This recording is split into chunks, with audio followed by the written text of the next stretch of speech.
दोस्तों, धरती से जुड़ी यह खबर आपको खुश कर देगी।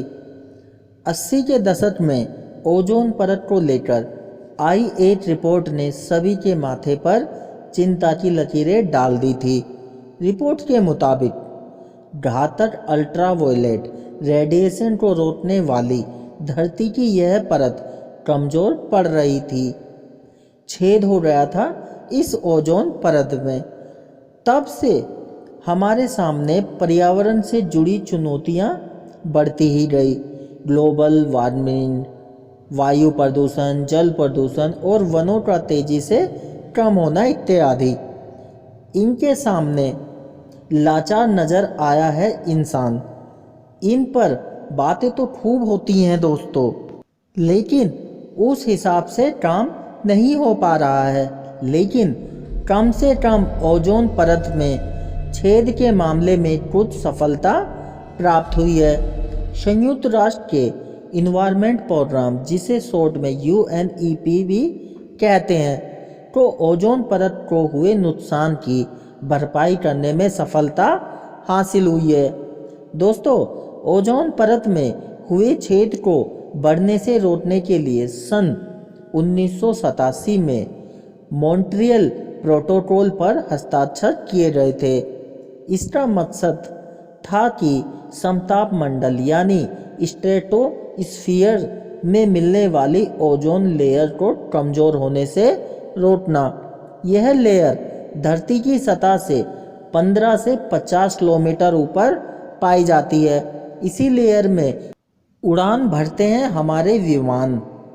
धरती के चारों तरफ फैली पतली सी यह परत बेहद ही जरूरी है इस नीले गिरे पर जीवन को बचाए रखने के लिए। दोस्तों, यह परत सूरज से आने वाली खतरनाक अल्ट्रावायलेट किरणों का काफ़ी हिस्सा रोक लेती है।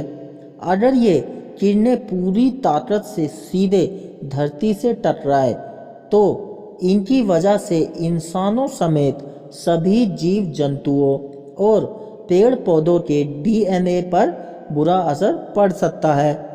इंसानों में स्किन कैंसर के मामले बढ़ सकते हैं। साथ ही कम हो सकती है खेतों की उपज, जिससे सीधे सीधे भुखमरी जैसे हालात पैदा हो जाएंगे। कुछ हानिकारक गैसें खलनायक है इस मामले में। मुख्य रूप से इनमें कार्बन, क्लोरीन और फ्लोरीन है। इनको संयुक्त रूप से क्लोरोफ्लोरोकार्बन के नाम से भी जाना जाता है। करीब 1 सदी पहले इन गैसों को अमोनिया, सल्फर डाइऑक्साइड और मेथिल क्लोराइड की तुलना में ज़्यादा सुरक्षित माना जाता था। चीज़ों को ठंडा करने के लिए धड़ल्ले से इस्तेमाल होता था इनका, लेकिन फिर पता चला कि ये तीनों तो बेहद खतरनाक गैसें हैं, बेहद जहरीली, और इनकी वजह से कई घातक परिणाम सामने आ सकते हैं। दोस्तों, दूसरे विश्व युद्ध के बाद के वर्षों में CFC का इस्तेमाल तमाम जगहों पर होने लगा था, जैसे refrigerator, air conditioning, aerosol spray, paint spray, hair conditioner और दूसरे हेल्थ प्रोडक्ट्स में। सबसे पहले CFC का इस्तेमाल हुआ अमेरिका में। वहाँ की कुछ प्राइवेट कंपनियों ने मिलकर इसे बनाया था। बाद में पूरी दुनिया में इसका उपयोग होने लगा। 60 के दशक में इसका प्रोडक्शन चरम पर पहुँच गया। दोस्तों, हर साल लगभग 10 लाख मीट्रिक टन उत्पादन होने लगा। धरती के निचले वातावरण में CFC से कोई बड़ा खतरा नहीं है। वहाँ ये गैसें निष्क्रिय थी और सुरक्षित थी। लेकिन 1974 में कैलिफोर्निया यूनिवर्सिटी के वैज्ञानिकों ने पता लगाया कि समताप मंडल में पहुंचकर CFC बहुत ही महत्वपूर्ण रिएक्शन करती है। वहाँ इनकी वजह से इनऑर्गेनिक क्लोरीन बनती है। यह तत्व बेहद घातक है ओजोन लेयर के लिए। इनऑर्गेनिक क्लोरीन का केवल एक परमाणु ओजोन के 1 लाख परमाणुओं को नष्ट कर सकता था। लेकिन ओजोन को हुए असली नुकसान का पता तो लगाया ब्रिटिश वैज्ञानिकों ने 1985 में। उनको अंटार्कटिका के ऊपर ओजोन परत में छेद मिला। वैज्ञानिकों ने पता लगाया कि वायुमंडल की निचली सतह पर CFC गैसें समताप मंडल में पहुंची और वहां जाकर क्लोरीन में टूट गई। यह क्लोरीन पहुंची ध्रुवीय क्षेत्रों में। वैज्ञानिकों को पता चला कि ध्रुवीय सर्दियों के दौरान अंटार्कटिका के ऊपर का समताप मंडल मध्य अक्षांश के समताप मंडल से अलग हो जाता है। इसकी वजह से अंटार्कटिका के ऊपर बहने वाली बेहद सर्द हवाएं, जिन्हें वॉर्टेक्स कहते हैं, रातों में इनका तापमान -78 डिग्री सेल्सियस तक पहुंच जाता है।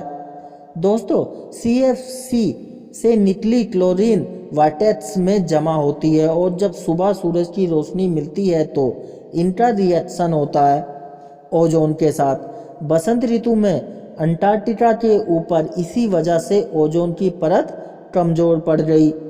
इसे ही ओजोन होल कहा गया।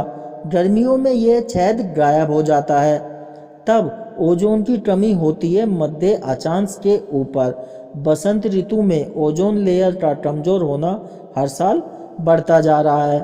अंटार्कटिका के ऊपर ओजोन लेयर में छेद का पता लगने के बाद सबसे बड़ी चुनौती यह थी कि कैसे इसे सुधारा जाए।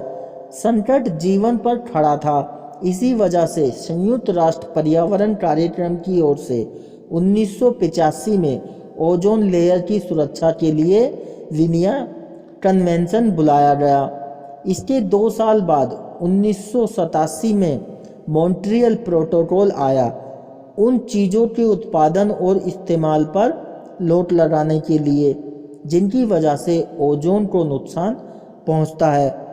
पर्यावरण सहयोग की दिशा में यह ऐतिहासिक उपलब्धि थी दोस्तों। इसके परिणाम भी दिखने लगे।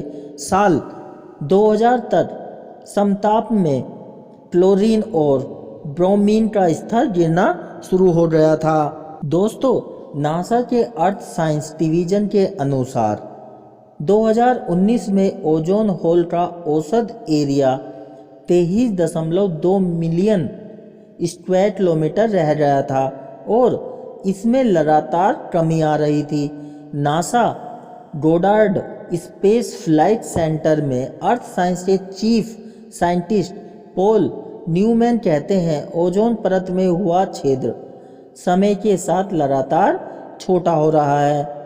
मॉन्ट्रियल प्रोटोकॉल के तहत उठाए गए कदम असर दिखा रहे हैं, जिससे हमारी ओजोन परत और मजबूत हो रही है। दोस्तों, ये वीडियो कैसी लगी प्लीज़ कमेंट में ज़रूर बताइए।